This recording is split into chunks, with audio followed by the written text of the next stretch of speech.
Hello. Today we're going to look at specifically mixtures, but in particular solutions and solubility. Let's revisit how solutions actually form.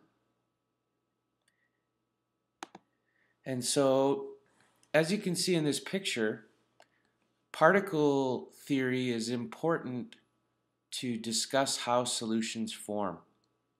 And so substances that actually dissolve into a solution have what we call an attraction to other particles. So this picture is showing you what water particles look like, and this picture here is showing us what a substance like sodium chloride might look like.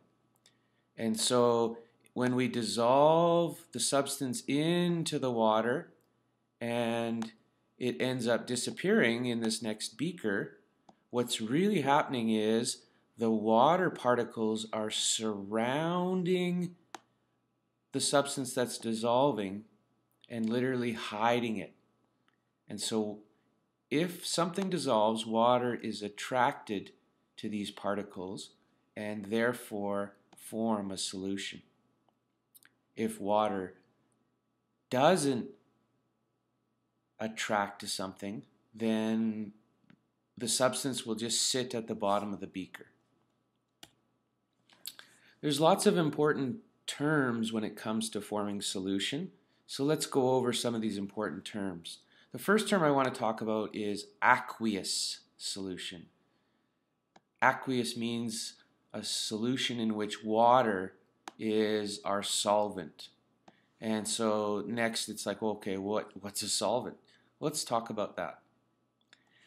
When we make a solution, there are two things that are needed: a solute and a solvent. And what do these mean? Well, by definition, a solvent is a substance in greater quantity in a solution, and it's usually water. Most solutions have water as their greater quantity. Then a solute is a substance that is in lesser quantity in a solution. And so here's our picture down at the bottom here. We have a solution of sugar water. So the solvent, of course, is the water, because there's mostly, and the solute, the substance that's disappearing and dissolving, would be the sugar. And so from a particle perspective, here are our red sugar particles, here are our white water particles, and here's our solution. If you count up the number of red versus the number of white, you'll be able to determine that the white are in greater quantity and therefore the solvent, and the red are in less quantity. So let's go back then. Another important term we need to know is soluble. So when something is soluble in water, that means it is able to bond with the water and almost disappear, dissolve, and we don't see it anymore. So lots of substances are soluble in water. Salt, for example. If something is put in a solvent, doesn't have to be water, and it doesn't dissolve, which means its particles are not attracted to the water particles and therefore don't bond with the water or another solvent, we call them insoluble. So for example, plastic is not soluble in water. Oil, we would say, is insoluble in water. Let's look at a quick clip so we can understand a little bit more about solubility. Here it is. Nonpolar carbon tetrachloride is poured into a test tube. When a nonpolar colored solid is added, the solid dissolves in the carbon tetrachloride.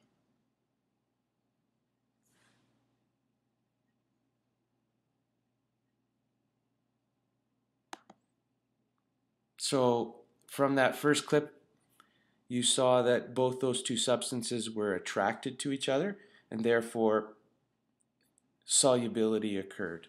Let's keep listening. When polar water is added to the test tube, it forms a layer on top of the carbon tetrachloride.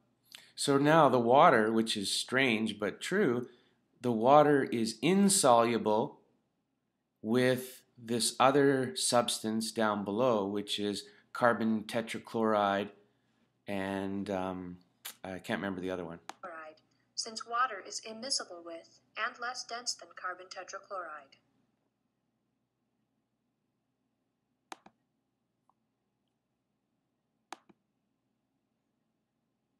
When nonpolar hexane is added to the test tube, it forms a layer on top of the water, since hexane is immiscible with and less dense than water. You'll notice she's using the term immiscible. Immiscible is a more complicated term, but we use in grade 8 insoluble. So these three substances are not attracted to each other, and therefore we're forming a mechanical mixture here instead of a solution. Let's go back to our PowerPoint slide. And so those are the three terms. Let's talk about concentration too. When a solution forms, what can happen is we could add a little bit of solute, or we could keep adding more and more solute to the point where we get a huge change in color. So let's say we add 1 gram of drink mix and we get this kind of color. It's kind of weak. We call it a dilute solution. However, if we add more and more drink mix, the color gets darker and darker, and we say it's becoming more and more concentrated. Eventually,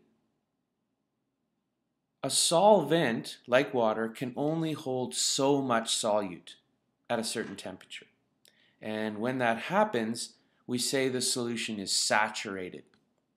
So saturated means that the solution, okay, let's cut this off. Saturated right here means the solution has its maximum amount of solute added. So in this picture, it's showing you if you added one more little crystal, then you would get the crystal forming at the bottom of the solution. Now we can sometimes supersaturate solutions. How does this done? Well, if you take a solution that you know is full up, and how would we know that? If we added another crystal, it wouldn't dissolve it would just sit on the bottom of the beaker. And if you heat up with a flame the solution and then slowly cool it down, you might be able to create what's called a stuffed full supersaturated solution, and then add a drop of crystal to it, and all of a sudden, kabang, you can get this crystallization effect. Rock candy is a good example of how we might supersaturate a solution and then get crystallization occurring. Let's talk about how we might speed up dissolving.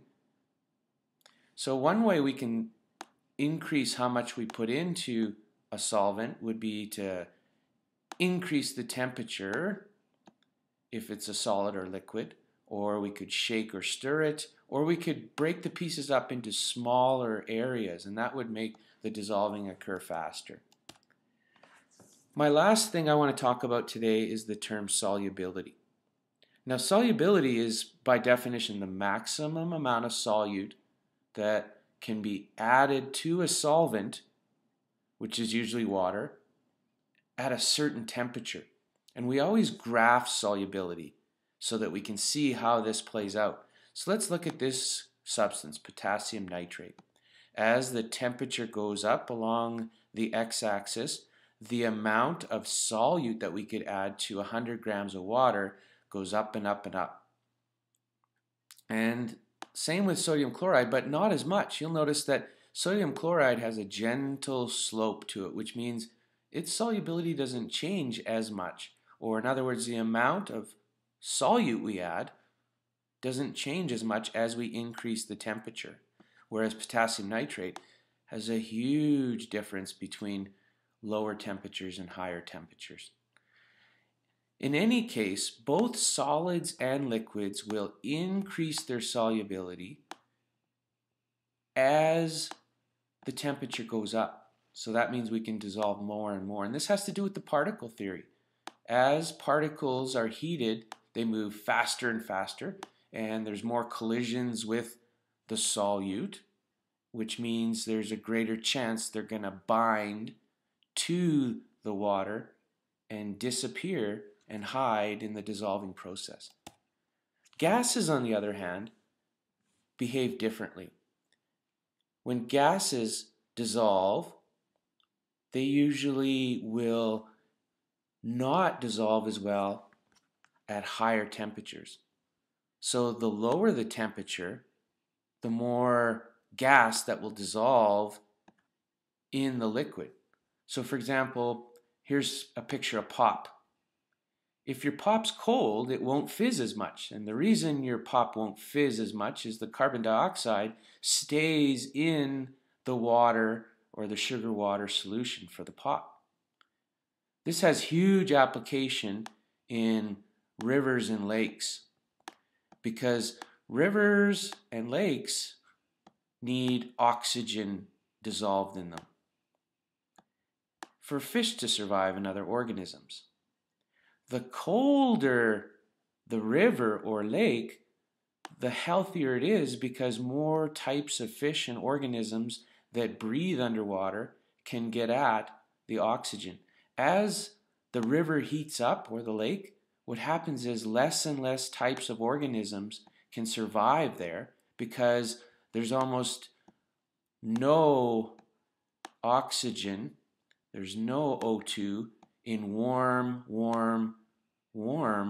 bodies of water. So all that can live there is organisms that don't need oxygen, like bacteria. We call this anaerobic. Okay, I want to talk about solubility graphs and how we might read or interpret them. We have three substances that we've graphed. We have sodium chloride, which is salt.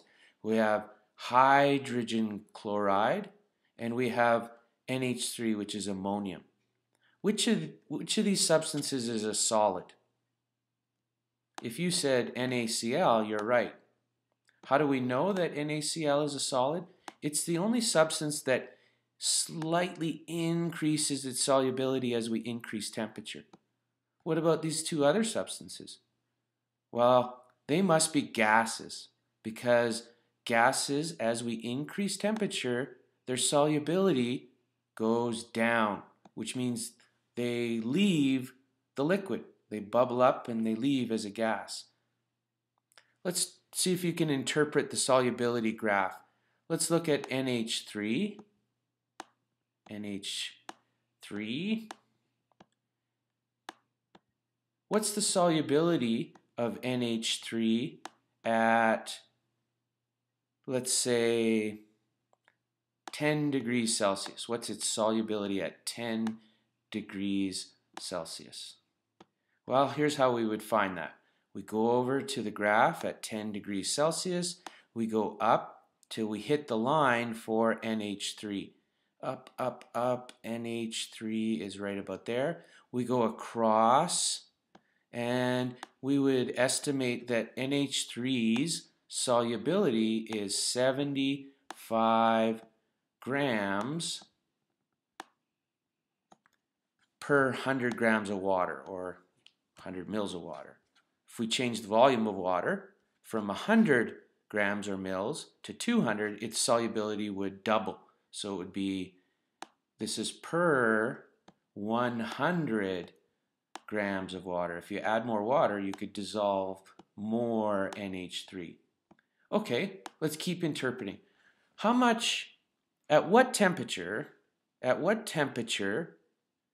could you create a saturated solution of 60 grams of HCl? So you've got HCl,